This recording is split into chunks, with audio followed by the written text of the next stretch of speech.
আসসালামু আলাইকুম। আশা করি সবাই ভালো আছেন। আলহামদুলিল্লাহ আমিও ভালো আছি। অনেক দিন ভিডিও তৈরি করা হয় নাই বিজি থাকার কারণে। সো আজকে ফ্রি ছিলাম, ভাবলাম একটা টপিকে ভিডিও তৈরি করি।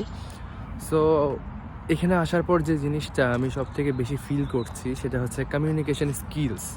তো আমি এটা নিয়ে আজকে কথা বলতে চাচ্ছিলাম। তো কমিউনিকেশন স্কিল বলতে আসলে এটা বোঝায় না জাস্ট ইংলিশের উপর কথা বলা, এটাকে বোঝায় না। আসলে আমরা দেশে থাকতে এগুলো তো অভ্যস্ত না, কারণ আমরা যে কোনো জিনিস প্রয়োজন হলে আমাদের ওইভাবে বলা লাগে না, আমরা আকার ইঙ্গিতে মানুষকে বললে মানুষ বুঝতে পারে। সো এখানে এসে একটা জিনিস আমার দরকার, এটা যে আমি বলবো সেটা আসলে আমরা ইউজ টু না। বাট এখানে সিচুয়েশনটা হচ্ছে if you want something and if you need that really, then you have to tell others, because এখানে কম্পিটিশন, সব কিছু হচ্ছে কম্পিটিশনের উপরে। সো আপনি যদি কোনো জিনিস চান এবং সেটা বলতে না পারেন, এটা নোবডি কেয়ারস অ্যাবাউট ইউ, কেউ আপনাকে এটা এসে দেবে না। সো আপনার যদি কোনো কিছু প্রয়োজন হয় ওইটা আপনাকে অ্যাচিভ করে নিতে হবে। তো ওইটার জন্য অবশ্যই communication skill is one of the most important thing. আর অনেকেই যারা, আমি নিজেও এখানে বাইরে আসার আগে ভাবতাম যে কমিউনিকেশন স্কিল বলতে মনে হয় ইংলিশের পারদর্শিতার কথাই বোঝায়, বাট জিনিসটা আসলে এরকম না।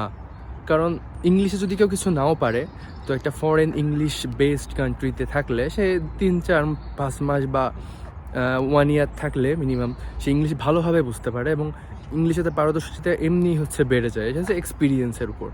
আর যদি কেউ ইংলিশ জানে দেশে থেকে, সে তো আলহামদুলিল্লাহ আরও ভালো, সে এখানে এসে আরও ভালো করবে। বাট ডাজেন্ট মিন দ্যাট যদি আপনার ইংলিশ ভালো হয় আপনি এখানে এসে সব বুঝবেন, জিনিসটা এরকম না। এখানে ইংলিশে ইউজ টু হতেও টাইম লাগবে, কারণ এদের অ্যাকসেন্ট হচ্ছে ডিফারেন্ট। সো মাঝে মাঝে যারা একদম প্রপার ব্রিটিশ, এদের অ্যাকসেন্ট ধরতেও সমস্যা হয়ে যায়। যারা ইংলিশ অনেক ভালো জন্য তাদের ক্ষেত্রে এটা হয়। সো ইংলিশের এটা ডাজেন্ট ম্যাটার, এখানে আসলে মানুষ এমনি শিখে যায়। সমস্যাটা যেখানে হয় সেটা হচ্ছে যে কমিউনিকেশনের ক্ষেত্রে, কারণ আমরা আমাদের প্রয়োজনটা বলতে পারি না মানুষকে, কারণ আমরা ইউজ টু নয় হবে বলে। বাট এখানে সব কিছু হচ্ছে কম্পিটিশন, সব কিছু কম্পিটিশন। সো আমরা মনে করি যে বাইরে গেলে লাইফ অনেক সুন্দর, অবশ্যই সুন্দর, সব কিছু ভালো, বাট অবশ্যই আমাদের এই কমিউনিকেশন স্কিলটা বিল্ড আপ করা লাগবে। কারণ এখানে আমরা দেশে থাকতে শুধু বাঙালিদের সাথে, মানে আমরা তো বাঙালি, তো আমাদের শুধু বাংলাদেশিদের সাথে কম্পিট করা লাগতো। অবশ্যই সেখানে প্রতিযোগিতা ছিল, বাট এখানে প্রতিযোগিতাটা 2-3 গুণে বেশি। কারণ এখানে নট অনলি বাংলাদেশে, এখানে মানে পৃথিবীর প্রায় সকল দেশের মানুষ এখানে বসবাস করে। সো তাদের স্কিলও অবশ্যই ভালো হবে এবং তারা স্কিল ডেভেলপ করে এখানে আসে। সো আপনাকে যদি এখানে কিছু ভালো করা লাগে তাহলে অবশ্যই আপনার স্কিলও ডেভেলপ হতে হবে।